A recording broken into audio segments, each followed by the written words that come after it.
Today, for the day card reading, I pulled Death, a card that often gets a bad rap in the media, in theatrical productions, in literature, and just by virtue of the word itself. I think maybe this was supposed to make us uncomfortable in looking at it.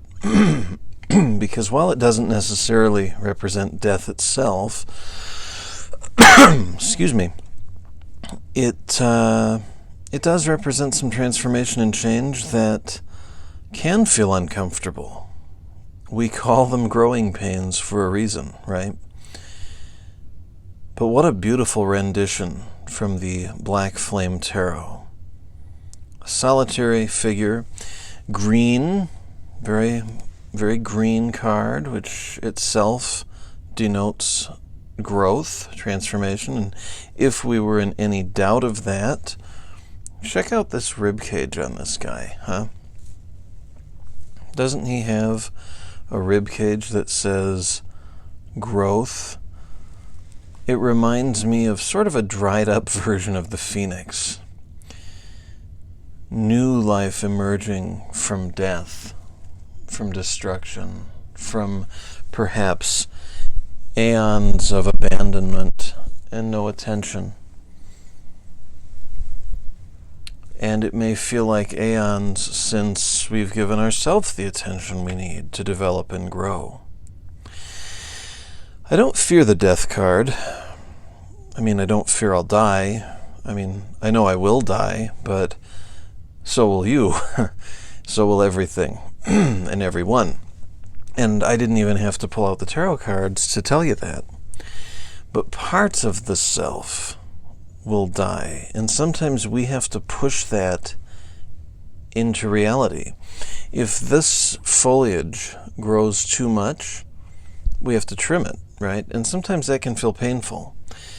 Some research has suggested that even plants feel some degree of pain when you lob something off or crush them.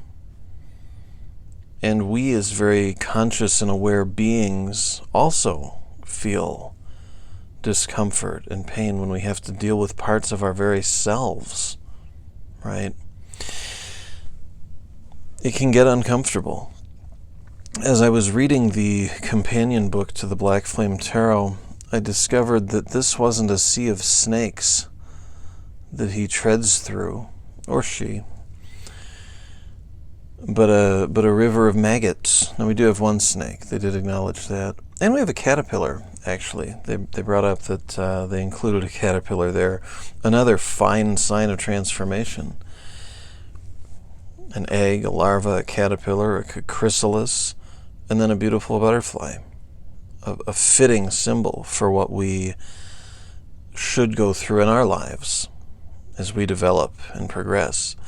But I got to thinking, the maggots can't even really say the word without feeling some revulsion and picturing food that sat a little too long, or an animal that was struck by a car a couple of days ago in the summer heat. Try and picture a beautiful image of a maggot, and if you can, I invite you to share it in the comments below, because I can't. But again, a very fitting symbol for transformation, right? Think about it. An egg, the disgusting maggot larval stage, and then it transforms into a not beautiful creature, obviously. I don't look at flies as beautiful, say, as butterflies and moths. But this transformation that takes place, we can admire that. And if it weren't for the flies, things might not decompose and rot as readily. And the roots that constitute our skeletal friends' feet would have less to suck up and develop new growth with, right? The fly, although a disgusting creature, filthy and dangerous as far as spread of disease, what does it live on?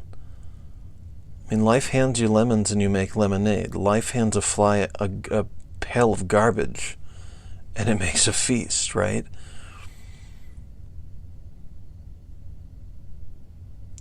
Not that we should go out eating garbage, but life hands us garbage sometimes, or what feels like garbage and refuse and chaos and pain. And this reminds us that we can get through that. In fact, we may need it in order to grow. I always found it interesting that death carries a scythe or a sickle. And we think of that as an implement of death or doom or destruction for plants. And while true, look at what they've gone through. You know, we sometimes have to go through pretty challenging, trying things before we can get to the phase where we can transform into something new and better. And without the lessons that we would learn, we would really not have anywhere to go. We wouldn't have any progress to make. So I encourage you to think about death throughout the day, not in morbid terms necessarily, but in terms of what it can mean for you. Do you have habits and behaviors that maybe need to die? Do you have an addiction? Do you have an addiction to cigarettes? Do you have an addiction to sugar? Do you have an addiction to unhealthy relationships? Do you get really critical of yourself and no one else seems to know why? Think about the things that bring you down and think about not replacing them, but think about transforming them, as the maggot does garbage, into nourishment, into something as a catalyst for change. And then you can progress. As always, feel free to leave comments, thoughts, suggestions, questions, any beautiful maggot stories in this case that you may have. Leave those in the comments. I look for them and I look forward to them when people do leave them. Also, you'll see my Facebook and Instagram information. Please find those, follow them. I don't get to make videos as often as I'd like to. Make them more often than I used to, but I still have to do more. But you'll see more regular updates, even on days that videos don't get posted. So please do that. If you haven't already subscribed to the channel, please do. I'd love to get some more regular followers who interact more regularly and share what I have to say and what they find useful for themselves. So please join that number. In the meantime, look through some of the old videos, leave questions on those as well, or thoughts. And until next time also, friends, please stay safe and keep up that transformation.